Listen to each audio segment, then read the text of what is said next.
हटो, थोड़ा सा पहले ये ना, ये टेबल में मुझे बेटा आपको पूछ रहा था ना। हाँ, अरे वही खड़ा था मेरे को टीका निकाल, वो कहाँ चली गई थी? अंदर से चली गई। और मैं बोली वो तो हम लोग साथ में आ रहे हैं। मैं तो देखी थी, मेरे सामने तो निकली है। और ये इधर से पड़ गई है मेरे बेटा ऐसे। तो आपको जहाँ जिस रास्ते से जाते हैं उसी रास्ते से जाना करके मैं क्या करूँगा? बहुत डांट। तो बेचारा गुस्सा नहीं होगा? मैं उसको बोली हम दोनों साथ साथ चले हैं सीता मैडम के साथ।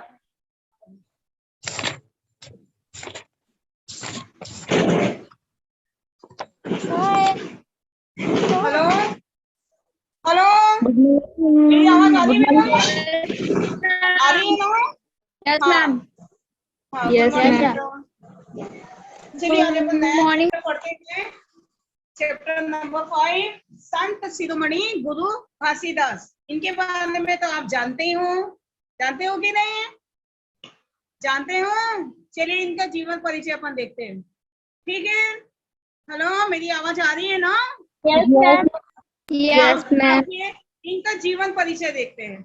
डॉक्टर शंकर लाल टोडर जी का जन्म, ये अपन के कौन है? लेखक हैं, ठीक है? तो डॉक्टर शंकर लाल टोडर का जन्म, इन्होंने क्या लिखा था? गुरु घासीदास जी के बारे में लिखा था, ठीक है? ये हमारे लेखक हैं। लेखक का नाम क्या है? डॉक्टर शंकर लाल टोडर, ठीक है? अब इनका जीवन परिचय देखते हैं। डॉक्टर शंकर लाल टोडर जी का जन्म ग्राम पुरैना, जिला धमतरी में। धमतरी कहाँ पर है? अपने छत्तीसगढ़ में है। कहाँ पर हुआ? कब हुआ? 5 दिसंबर सन 1942 में हुआ, ठीक है? जो शंकर लाल टोडर जी हैं, उनका जन्म कहाँ पे? धमतरी जिले में पुरैना ग्राम में। कब हुआ था? 5 दिसंबर सन 1942 में हुआ था। इनके पिता का नाम क्या था? श्री फूलचंद टोडर, ठीक है? BA, BTC, DH और ये क्या है? और आयुर्वेद की इन्होंने क्या है? डिग्रियां प्राप्त की है। और एक शिक्षक के रूप में आपने जीवन प्रारंभ किया, ठीक है? उन्होंने बहुत सारी डिग्रियां ली है। BA है, BTC है और DH है, और इस प्रकार से और आयुर्वेद की भी उन्होंने क्या है? डिग्रियां प्राप्त की है। और उन्होंने क्या किया? एक शिक्षक के रूप में अपना जीवन प्रारंभ किया तथा पदोन्नति स्वरूप आप प्रधानाचार्य बने, ठीक है? उनकी तरक्की हुई, पदोन्नति हुई और बाद में ये क्या हुए? एक प्रधानाचार्य बने, ठीक है? आप सन 1958 नहीं 78 में, है ना? 1978 में सत्य नाम सेवा संघ के कांटी क्या हुए? संचालक हैं। आगे देखिए, वर्तमान में आप देवपुरी रायपुर में निवास करते हैं। कहाँ पर है? रायपुर में, है ना? देवपुरी रायपुर में क्या है? वहां पर रहते हैं। आगे देखिए इनकी रचनाएं। इनकी रचनाएं कौन कौन सी है भाई? जो प्रकाशित रचनाएं हैं वो निम्नलिखित है, ठीक है? नंबर 1, सतनामी कौन?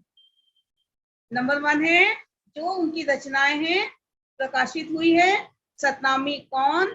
सत्य नाम को मानो, सतनामी और सत्य नाम आंदोलन, ये सब क्या है? इनकी रचनाएं हैं।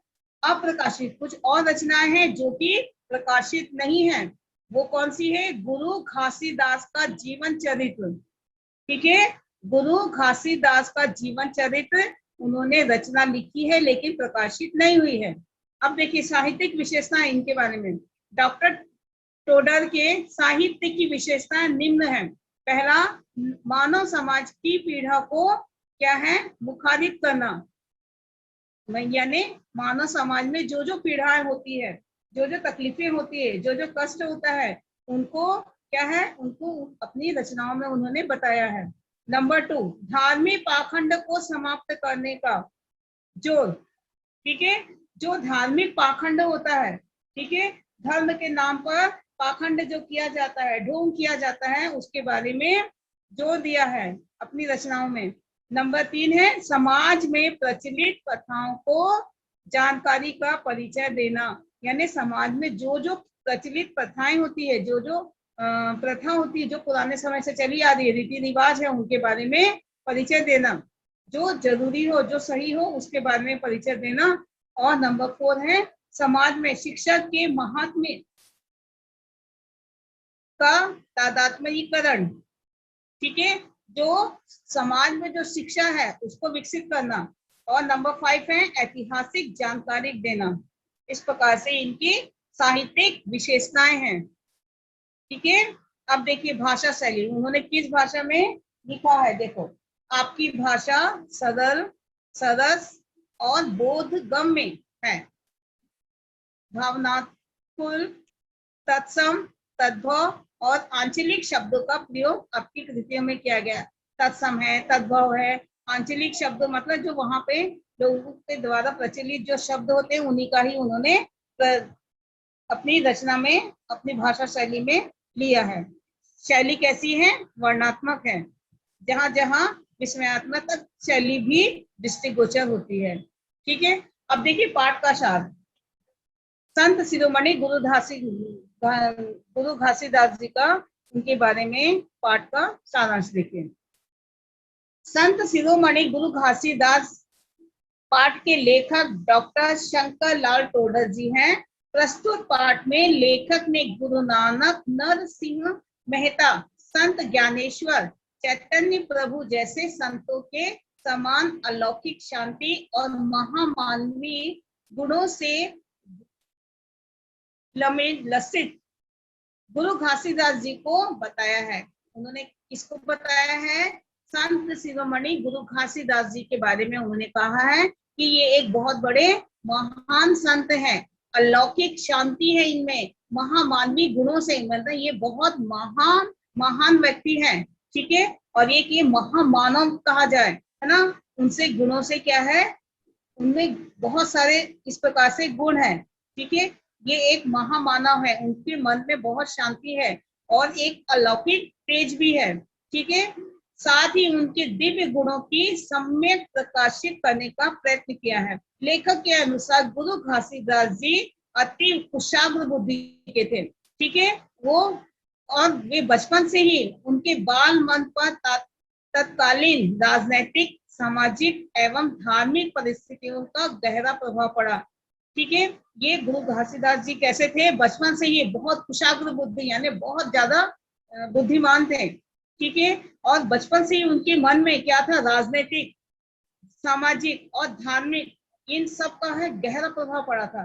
वे अमानवीय व्यवहारों से विचलित हो जाते थे।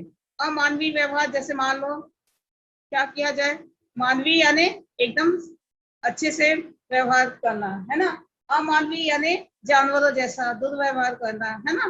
तो इस प्रकार से ये क्या होता है, जैसे दुर्व्यवहार होता था किसी पर या अमानवीय जैसे जानवरों जैसा व्यवहार होता था, तो ये क्या थे, विचलित हो जाते, बहुत परेशान हो जाते थे।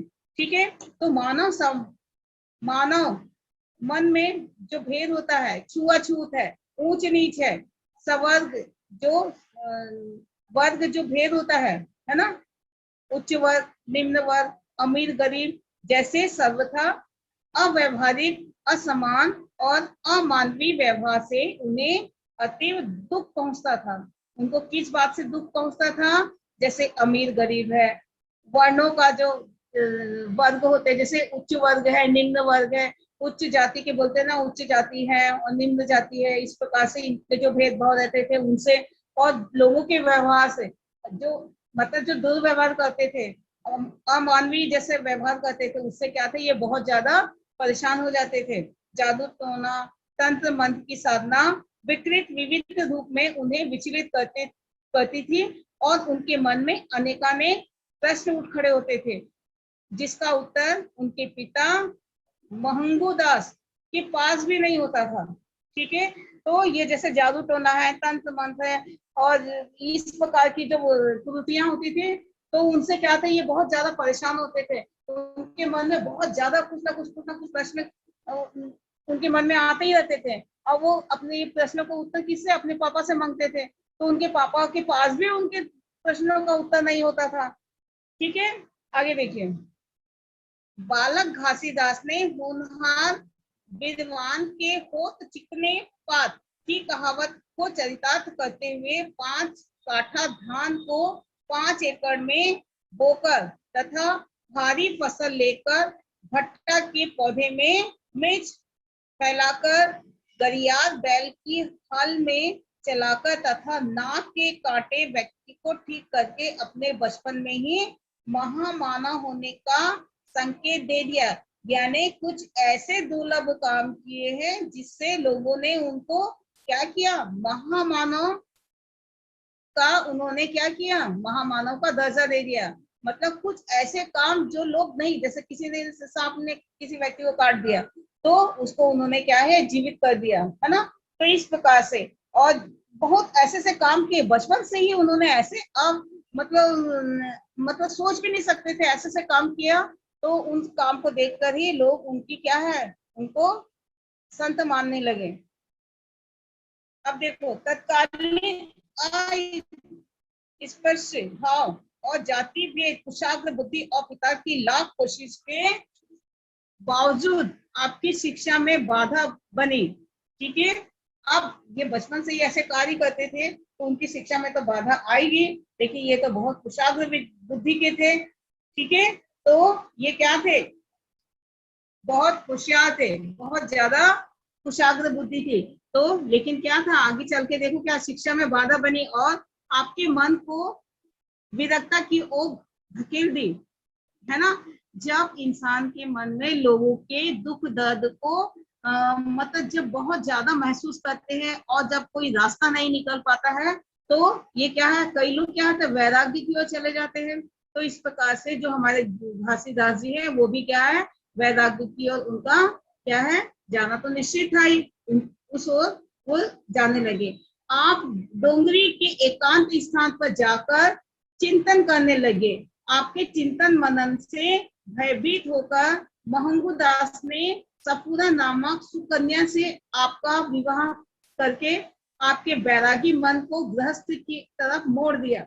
परंतु समय का खेल अजीब होता है। ठीक है, जब वो कहाँ एकांत में जाके, आप डोंगरी के एकांत में, ठीक है, तो ये क्या करते थे, एकांत में जाके ध्यान में लग जाते थे। तो उसके पापा क्या थे, वो बहुत ज्यादा महंगू दास उनके पापा थे।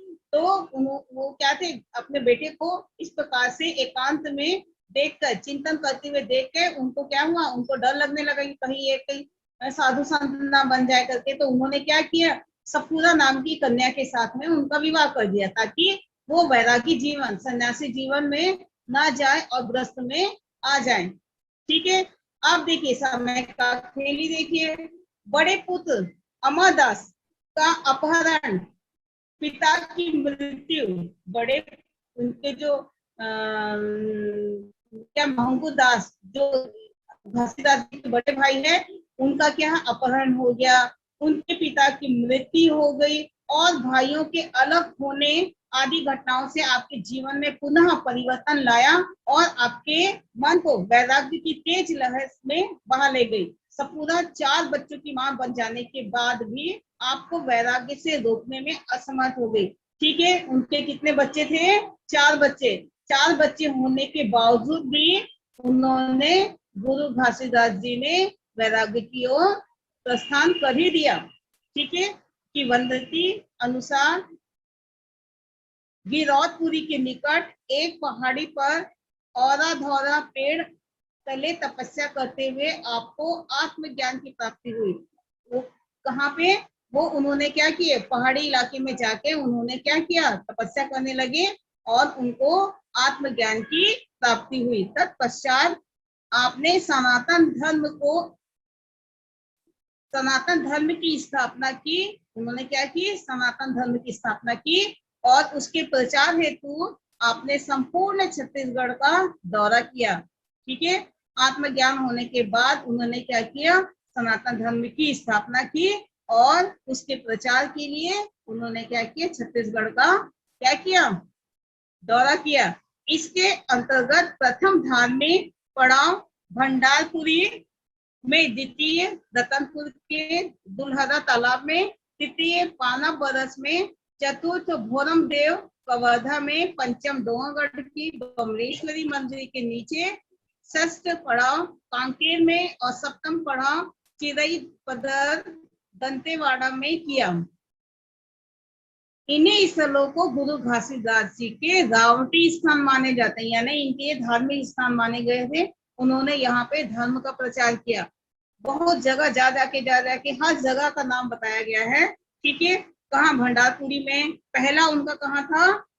पहला धार्मिक पड़ाव मतलब धर्म का प्रचार उन्होंने कहाँ किया था? सबसे पहले भंडारपुरी में, फिर बाद में दुल्हरा तालाब के पास में, तीसरे बार में क्या किए? पाना बरस में, चौथे बार में क्या किए? घोरम देव जो कि कवर्धा में है, पांचवी बार बमलेश्वरी मंदिर जहाँ है ना नवगढ़, वहीं के नीचे में। ठीक है, और छठवीं बार कहाँ पे? कांकेर में। सातवीं बार में चिरई पदर और दंतेवाड़ा में किया। ठीक है, और यहीं पे क्या है? उन्होंने अपने धर्म की स्थापना की। ठीक है, आप लोग को ये समझ में आया बेटा? अब देखो कुछ शब्दार्थ देख लेते है ना। शब्दार्थ देखो, प्रवर्तक यानी प्रेरणा, अलौकिक मतलब प्रकाशित, सहस यानी सहस्त्र यानी हजार, अलौकिक यानी दिव्य दिव्य। ठीक है, और उसके बाद मग यानी शराब को कहा जाता है। कुशाग्र बुद्धि यानी बहुत ज्यादा होशियार होना। जटिल यानी बहुत कठिन। स्तब्ध यानी मौन, चुपचाप, जड़, स्थिर। ये सब इसके स्तब्ध का मतलब है। दाखिला यानी प्रवेश, रंक यानी गरीब, अजीब यानी विचित्र, गाथा यानी कहानी को बोला जाता है। बरियर बैल यानी ऐसा बैल जो हल में जोतने पर बैठ जाता है। ठीक है, झाल यानी पके हुए चावल का ढेर। नेगुरा जिसके कान ना खुलवाया हो, जिसने कान ना फुकवाया हो। ठीक है, नेगुरा बोलते हैं उसको। गुरु मंत्र ना लिया हो, ठीक है, उसको गुरु मंत्र ना लिया हो वो भी कहा जाता है। रवा प्रथा यानी भोजनोपरांत थाली में बचे हुए अन्न, बचा हुआ जो कर्ण होता है का प्रसाद लेने का रिवाज। रवा प्रथा क्या होती है? भोजन यानी खाना खाने के बाद जब हम थाली में खाना खाते हैं तो उसके बाद जो बचा हुआ भोजन रहता है उसको प्रसाद के रूप में ग्रहण करने का रिवाज, उसको रवा प्रथा बोला जाता है। अरुण यानी सूर्य, आडंबर यानी दिखावा करना, व्याप्त मतलब फैला हुआ, संचय यानी एकत्र, रावटी यानी धार्मिक पड़ाव स्थल। हो गया बेटा? अब ये अपना शब्दार्थ हो गया, जीवन लेखक का जीवन परिचय हो गया, और गुरु घासीदास जी के बारे में संक्षेप में हो गया। ठीक है, कल के दिन हम इसके क्वेश्चन आंसर करेंगे। Okay, Yes, ma'am. Yes, ma'am. कल के दिन क्वेश्चन आंसर करेंगे। ठीक, ओके, क्लासेस ओवर। व्हाट्सएप में मैं इसको भेज रही हूँ, आप उससे नोट कर लेना। ठीक है, Yes, ma'am. ओके बेटा, क्लासेस ओवर।